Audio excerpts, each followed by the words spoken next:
We have here to my left, Kendra Haven's going to be talking all about writing beautiful code faster. How are you, Kendra? I'm doing good. How are you, Seth? Fantastic. Now, for those that are watching, make sure you send in your questions because we'll have a little wrap at the end, okay? Definitely. All right, let's turn it over to you, my friend. Okay, so welcome to Write Beautiful Code Faster with Kendra Havens. Yeah, that's the title they made me use. Good stuff. So first off, I really want to talk all about the .NET productivity improvements in Visual Studio 2019. A ton of those start with UX and Shell. So first off, side-by-side installation. I know many of you might not be totally ready to make the jump switch entirely to 2019, and that is absolutely okay. Because with the Visual Studio installer, you can have multiple versions of Visual Studio 2017 right next to 2019, both installed on your machine. You can switch back to 2017 if you run into any issues and use 2019 for all of the projects that, that you absolutely can. Okay, so as soon as I open it up, you might notice the difference. I'm in the blue theme. It's a little bit more purpley, as I like to describe it. Amanda was just talking about some of the UI changes you might see. One of the biggest, most useful productivity tips I want to call out is Control Q search. So we had this in 2017. It was actually off to the right just a little bit. We've centered it, and we've indexed way, way more in it, and we've enabled this fuzzy searching. So let's say I'm trying to open up the start window and I can misspell it as Star Widow, and I can actually still go ahead and launch it. So Pratik was just talking about getting to code really quickly. So we have kind of simplified the experience, and you can still see all of your most recent files, and that's what I definitely use the most. More things that you can do is like adding items from Control Q, as well as always looking up different code style options that you may have. So I'll be using this a ton throughout the rest of my demos. So a major thing that we wanted to, speaking of getting to code fast, is we have enabled a way to load solution filters. So let's say you're working on a project, you're working on a subset of code, you don't want to load the entire solution, only a few projects. You can actually unload certain projects in your solution. So I've unloaded my test, right-click on the solution file, and save it as a solution filter. And I have one saved already that I can go ahead and open up. So it saves as a .slnf file, and when I click on it, it only loads the projects that were loaded when I saved that solution filter. So that is a huge deal for enterprises with hundreds, maybe even thousands of projects in one solution. We're not here to judge your architecture decisions for sure. So it's a great way to open code really quickly. Really excited about solution filters. I think Amanda just called this out in the Q&A, but you might notice that these CodeLens references are now showing up in the community. So you can get references, you can get your Git history, you can show like authors and recent changes. CodeLens is super useful. It's a super good prompt for learning a little bit more about your methods and the code that you're working in and helping you learn more context. So you can edit what code lenses appear on your solution.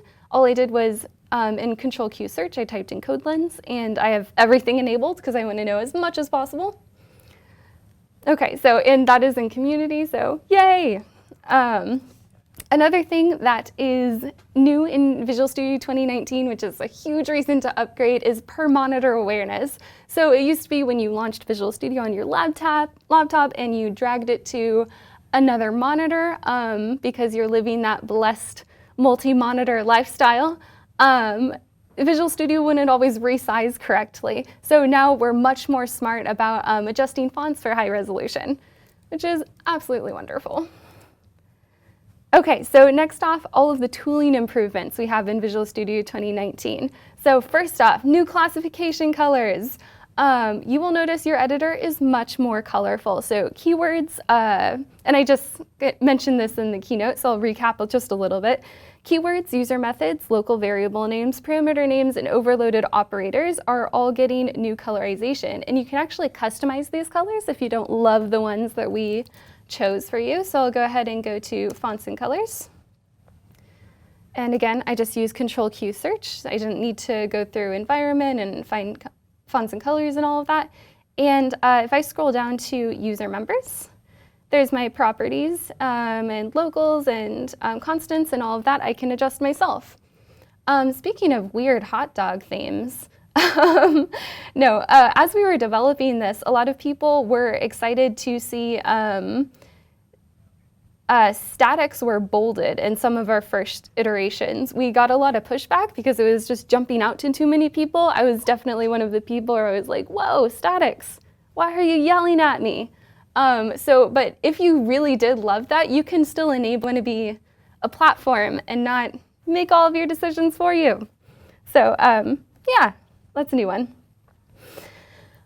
So Allison will be mentioning even more about IntelliCode. You've seen a lot of IntelliCode excitement so far in the keynotes. I can totally use IntelliCode all over my project. It's an extension. We're hoping it will soon be on by default at some point, but you can go and grab it at aka.ms/IntelliCode.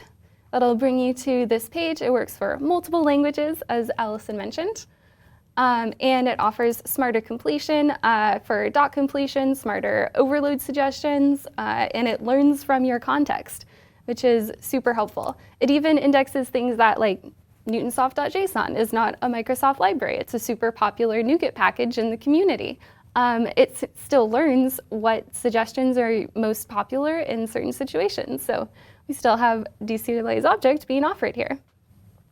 So super excited about IntelliCode. Another thing I'm really excited about tooling is, I'll go ahead and reload my test project, is for SDK style projects. So using .NET Core projects or .NET Framework adapted to the SDK style, you can simply double click on that project in the Solution Explorer and it opens the CS Proj immediately. We are so far away from the good old days of having to right click and unload and edit your CS Proj. Whew, just a simple double click.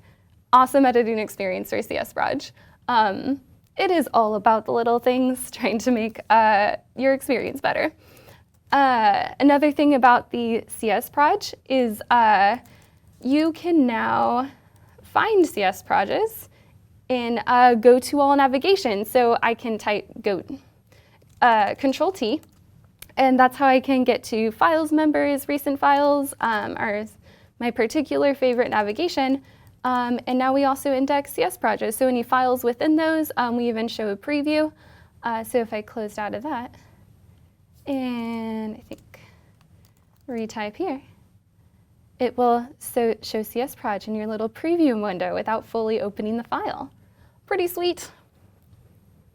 Okay, so speaking of being able to find code quickly, we added a new category into our Find All references. So that's Shift F11, or you can right click and find all references. We added this kind of category that categorizes references by the reference type. So read write, name only, and you can actually filter all of these to, for example, only the right references. So you can see everywhere that this particular variable is being written to, which is very helpful. Super, super big ask and totally new in 2019.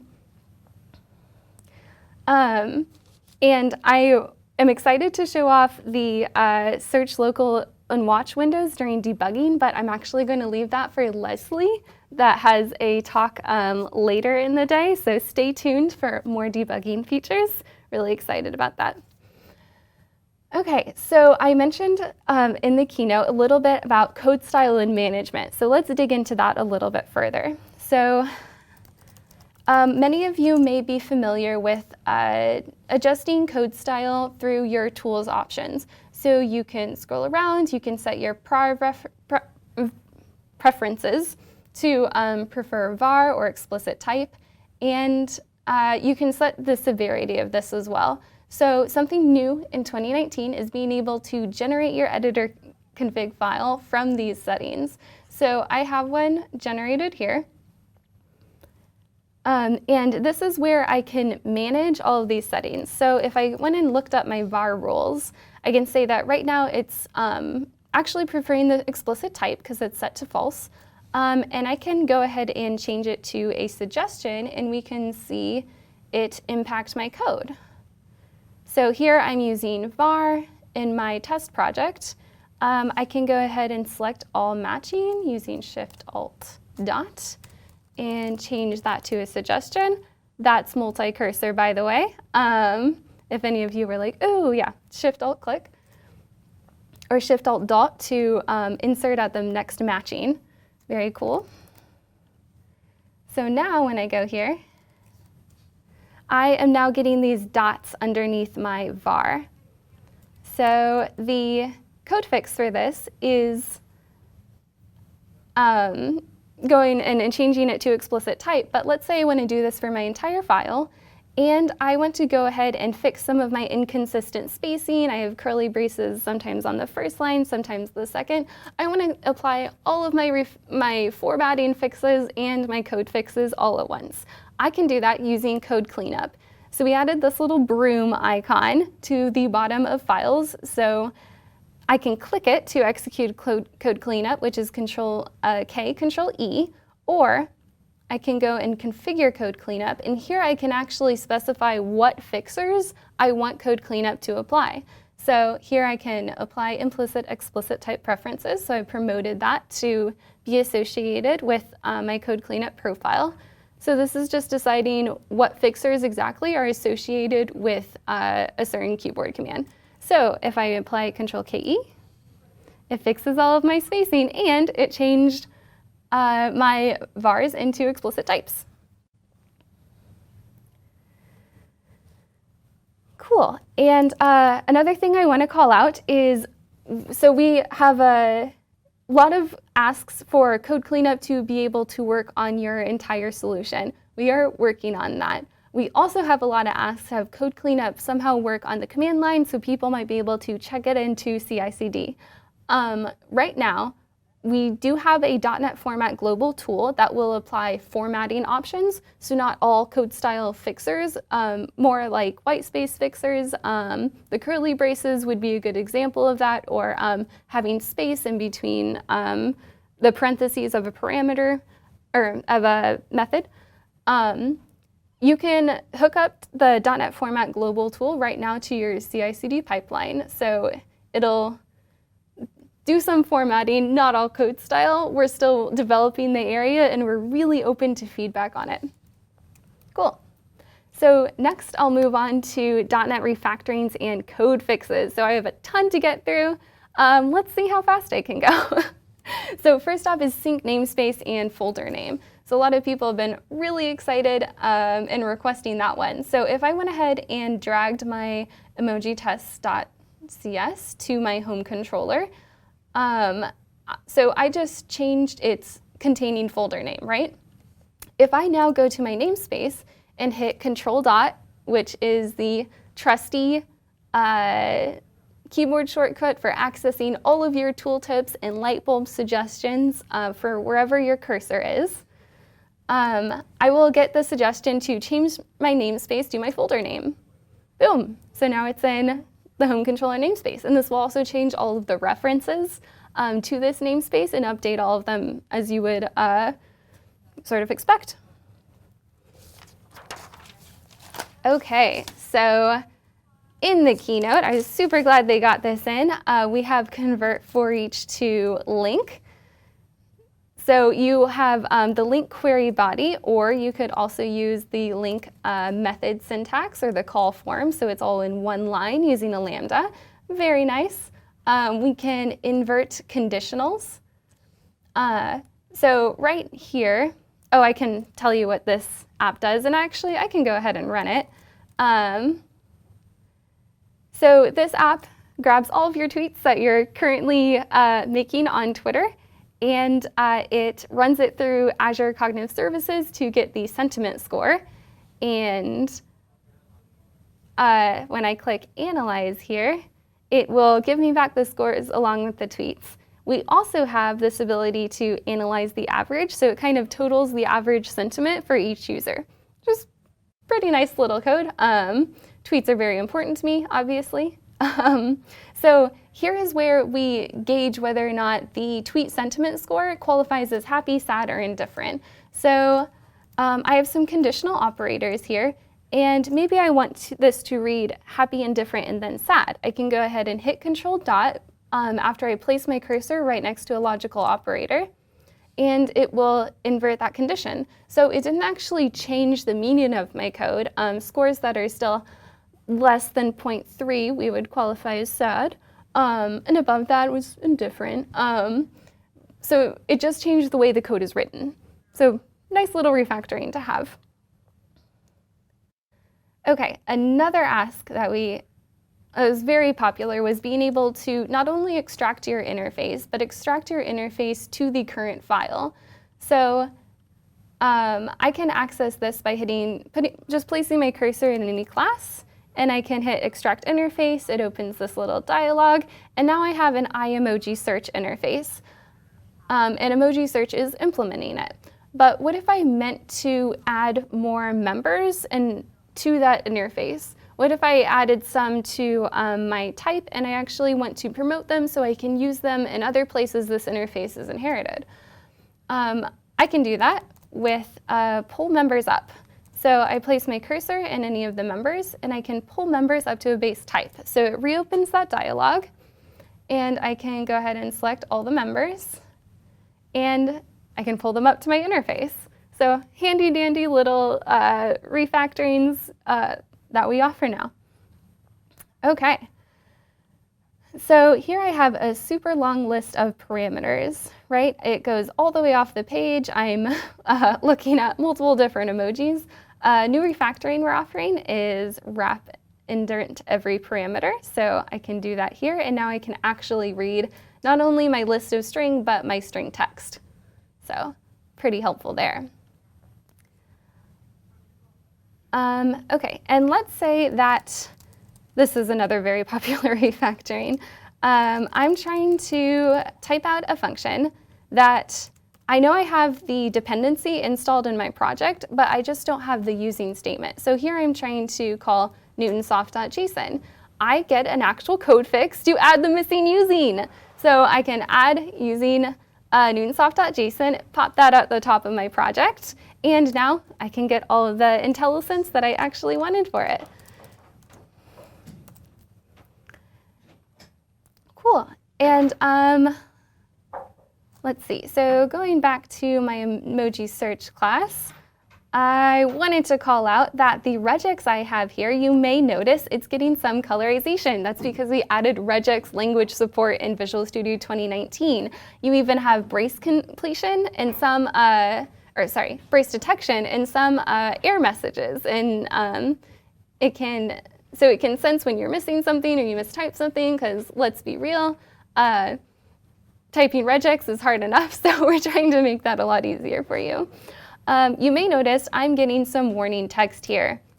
So I never actually use this variable, and I'm also reassigning it in some place. So I'm getting two different code fixes here. One is to remove the redundant assignment. So that's what I'm getting dots on. So when I take that, it eliminates one assignment that I never used in my code, and the warning is for because I never actually use this variable at all. So now we have dead code analysis that will actually see what variables you aren't using and what you can erase. So this will definitely help you clean up your code. All right. So that's not even all of our code fixes and refactorings. There's definitely way more that I wanted to show off. You can find the complete list in our release notes, along with our blog posts as well. We have another one coming out today. Should be really great. So yeah, Q&A? Are you ready for me, Seth? Let's do it, man. Okay. I love Q&A. Hold on, they're going to probably get my mic ready. There we go. I can start to hear stuff. There we So go. here's the thing that I love about Visual Studio is how productive I am with just autocomplete. If you could summarize like the top 3 things that 2019 you're just like, you should totally look at this, because I feel like there's so many hidden things, like the editor config stuff you were doing, some of that stuff when you went into like deep into the menu system. I was like, I've never heard of that. Like, what are the top 3 things that people should look at? Okay. First off, I really love IntelliCode. I won't stop talking about it. It's totally Allison's thing. She'll talk about it more later. Yeah. But that smarter completion is so key. We ran it over 2,000 open source GitHub repos in order to train this AI model. It's super cool. Yeah, so I'm just like, my mind is kind of boggled. I started in, 2014 was my Right. first internship. I did not know computers would be making my coding experience so much better at this time. And I've been doing like just autocomplete for so long that now seeing it being even smarter to me is super cool. So what we want to do is we want to make sure to get your questions in. So I'm going to get them right here as I get them. Here's one from Mike. Great VS 2019 presentation. Where can I find the code to your Twitter sentiment analysis you showed during your presentation? Care to share? Sure.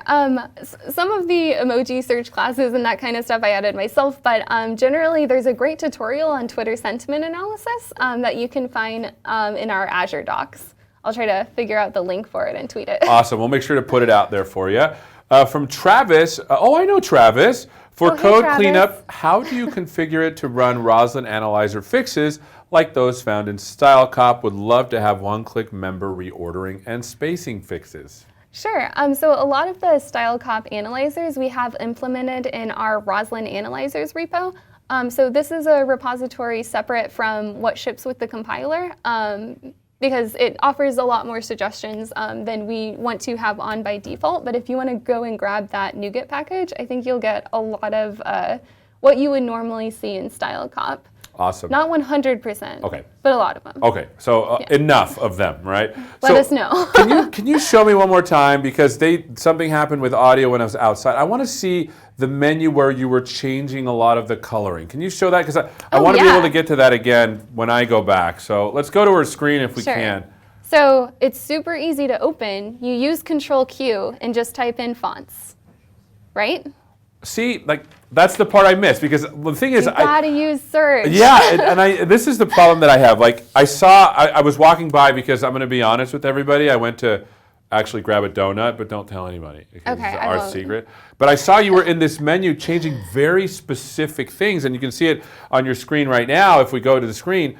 And I always, I have a hard time, finding the right thing. Why don't you, impress upon me, because I need, the impression here stuck in my head. What kinds of things can you search for when you're doing search?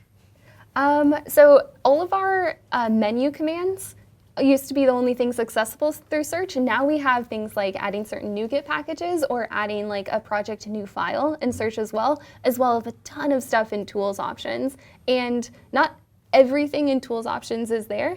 It depends on how we tag it when we check in, but we're trying to add more and more. And if there's something that was really difficult to find, please let us know. Absolutely. You can let us know. Actually, I'll go ahead and call out this little guy at the top that Amanda was talking about. This is our little report a problem guy, and it'll take you to Visual Studio developer community, and you can go ahead and report a problem there or suggest a feature, and we will absolutely go through it. Awesome. And I think the challenge that I have is I'm stuck in this stage of Visual Studio where when I search for things, I'm searching for things in a file, but that's not what search is nowadays, right? No, it's search for all sorts of things. Tools options, commands, NuGet packages. It's super useful. Control Q. Yes. Okay. So here is a question, I think from David. When you use solution filters and do a rebuild all, what gets built? Just the filtered projects or all of them? Do you know that one? Yes, just the filtered projects. Okay, cool. So you will still have issues if you have unloaded dependencies and whatnot. But if you don't have any, if all of the dependencies are loaded, it'll build just fine. Oh, fantastic. Yeah, we figured that out at the MVP Summit when I didn't know, so we tried it out. He's like, I'm gonna figure that one out. It's the same. We all do the same thing. Okay. From Jens, when you show new features, could you also state if they are in community? So all the stuff that you were showing, which part is in community and which part isn't? Do you know? Yeah, the biggest thing to call out, everything? Yeah, everything I just showed was in community. So all the code fixes and refactorings and stuff, automatically in. CodeLens is now in community, which we're really excited about. Hey, that's cool.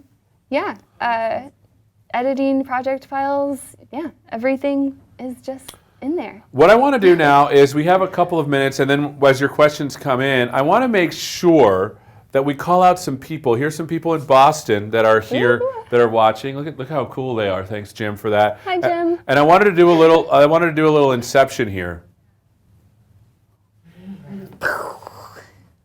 Mind blown. Hold on, let me line it up. This is cool. I mean, can someone tweet a picture of this? yeah. Let me get in there more. so you can be ready. I'm gonna get the exact. Okay. All right. So they probably got it already. Good. Good. Okay. Another couple of people. We have people here in Minneapolis from Mike. I know Mike. He's nice. Look at them. They're all watching. And then we had someone from more far. Oh, here we are from Denmark. You can see there in the evening hour over there. Okay, a couple of other questions. When we talk about Visual Studio IntelliCode, they talked a little earlier about training a model. Can you show us where someone would do that? Is that you? They're doing that next, right? Yeah. Allison will be doing that right they're after me. They're like over here. Which on is this good side. because I'm not sure. I Okay. don't have it good. You got me. From Andre, when adding a new file with Search Control Q, is there an easy way to tell the folder that I want the new file to be created in? Oh, I should make it big. From Andre. Control Q.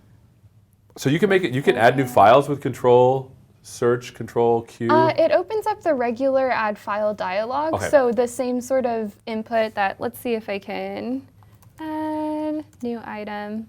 Yeah, so it just opens up sort of the same page that you would see. And when I hit add, so it learns, oh, that's right, Control Q actually is contextual for what you have selected versus like in the Solution Explorer or in your editor, which is also really trippy. I see. That's kind of cool. It's like knowing we're not even going to be able to code anymore if you people have your way. I'm just saying, right? Yeah, Shoot. Absolutely. That'll be really cool. So you're saying that it opens based upon context. So someone was very helpful. Let's do it. Let's do a third one here if we can, just because we have another minute. Let me get in there here. Okay. All right. So I love the internet. thank you so much. Great. All right. So hold on. Thank you, Kendra. We're all done. Thank you so much for your presentation. We're going to get this recorded and put up.